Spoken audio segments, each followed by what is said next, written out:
Dexter Henry here from the Knicks training facility, and I'm joined by Begley of ESPN New York. Good friend of mine, covers Knicks for ESPN New York, and we're going to talk a little bit of Knicks basketball, previewing the 2011-2012 season, finally underway after the lockout. Ian, how did you spend your time during the lockout? Oh, I was just on Twitter like everyone else, waiting to hear the news that this thing was going to end. And when it finally did, I think like everyone else who has an interest in basketball, I was elated. So now it's finally real. The season's going to kick off December 25th. So I think just like everyone else, I'm pretty excited to see what the Knicks have this year. Yeah, everybody's pretty excited, and the reason they're very excited is because of the additions the Knicks have made, most notably Tyson Chandler. So now the Knicks have a big three of Tyson Chandler, Amare, Stoudemire, and Carmelo Anthony. That's the Knicks' big three, and you can argue that's the best front court in basketball. How good do you think this front court can be, and how good can the Knicks be this season?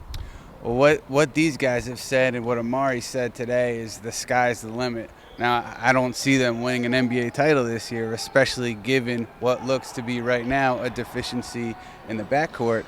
But the front court, I think, is the best in the NBA. I mean, look at Chicago.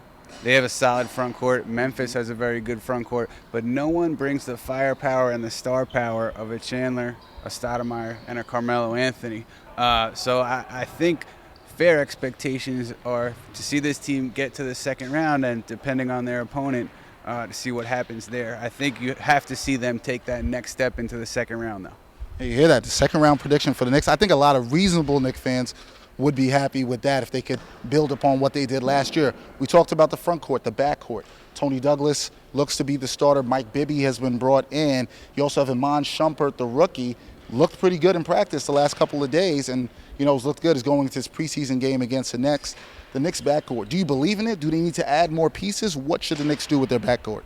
I think they will eventually add another piece. Now, just who that is, it remains to be seen. There's limited options there. There's Carlos Arroyo, who's out there. Also, Mike D'Antoni's talked about the possibility of having Carmelo Anthony handle the ball, and he compared that to what the Celtics did with Larry Bird, and I think that's an interesting comparison, but I don't know if Carmelo can handle that on a night-in and night-out basis. I don't know necessarily if that's a good thing for his game. That remains to be seen, though it is intriguing. But yes, to answer the question, I do think they need to add someone eventually, just because from what we saw last season with Tony Douglas in that first-round series against the Celtics, it didn't look like he was ready to run the point on a consistent basis. Who knows what he's done over the summer? Maybe he's made vast improvements, but he'll have to show that first before people can show that kind of confidence in him.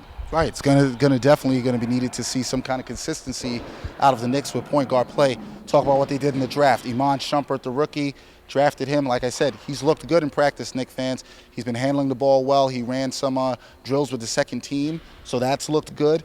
Have you liked what you've seen out of Iman Shumpert too? Or am I the only person on the bandwagon? Well, Dex, we both saw Iman today. We saw him in those 5-on-5s, and he was very aggressive. Yeah. You have to like that out of a rookie. He looked to be very confident, very comfortable on the court. So that's a great sign. I also liked how his jump shot looked. It seemed like he got great elevation on the jump shot, and he got into passing lanes. So the Knicks need a perimeter defender, and they hope can fill that void, and from what we saw today, he's more than capable of doing so. So I think you like Shumpert. And also, listen, let's not write off the second-round pick, Josh Harrelson. I think he's a 6'10", 6'11 guy, but he's a big guy, big body, and he's willing to go in there and bang, which is exactly what the Knicks need. So let's watch out for Josh as well. There you go. You hear it from Ian. Watch out for Josh Harrelson. Could get a lot of minutes playing at center, too, when he needs to spell Tyson Chandler. Can use him for fouls, ready to bang. So that's good. We talked about some rookies, but now let's look at a second-year player. Landry Fields will be most likely starting at the two-guard, barring any changes before the beginning of the regular season. Hit a bit of a rookie wall last year, or it appeared to be, and kind of struggled in the offense once Carmelo Anthony came on board. Coach D'Antoni says he expects big things from him this season. What do you think Landry Fields will bring to the table in year number 2? It's interesting because Coach D'Antoni spoke about it today, and he said that he thought it was more of a rookie wall than Carmelo Anthony coming on, as for reasons why Landry struggled in the second half. And I don't agree with that. I think Carmelo Anthony coming here was a distinct reason why you saw Landry Fields struggle in the second half. Now, obviously, Carmelo's not going anywhere. So it's on Landry Fields to make the adjustments in his game to adapt his game to Carmelo Anthony. Now, it would be very intriguing to see what Landry can do there because Carmelo rebounds the ball a lot, and that's where Landry had success. So it seems like they don't mesh there.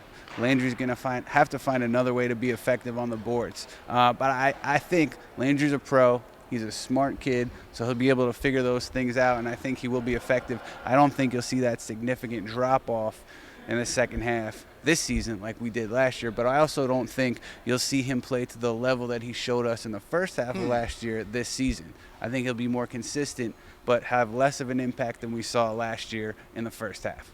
There you go. I think Knicks fans would take consistency there at the two-guard spot as well. Last question from me, Ian, before I let you go. The Knicks, obviously, to be successful, you equated success to probably being a second-round team, which is what Knicks fans would like to see.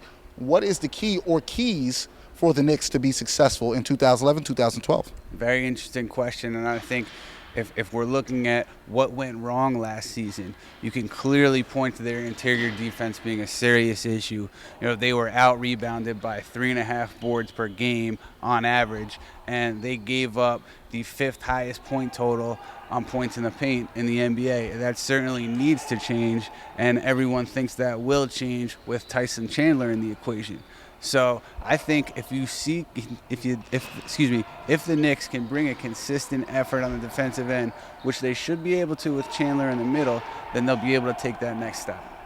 There you go. That will wrap up our season preview of the New York Knicks 2011-2012 season. Joined here by Ian Begley of ESPN New York. Ian, tell people how they can follow you, find you. What should they do? Hit you up on Twitter? How can they find you? Yeah, guys, definitely check me out on Twitter. It's at Ian Begley. I'm always tweeting out news. I'm never tweeting nonsense. So if you're interested in following up the news from New York sports, definitely give me a follow. Definitely, Knicks fans. And if you want to be on top of your game with the Knicks, you can also follow me at Bag Broadcaster. Ian at Ian Begley on Twitter. Be sure to check out backpackbroadcasting.com for all your latest Knicks videos and news. For my man Ian Begley, I'm Dexter Henry, and we're signing off.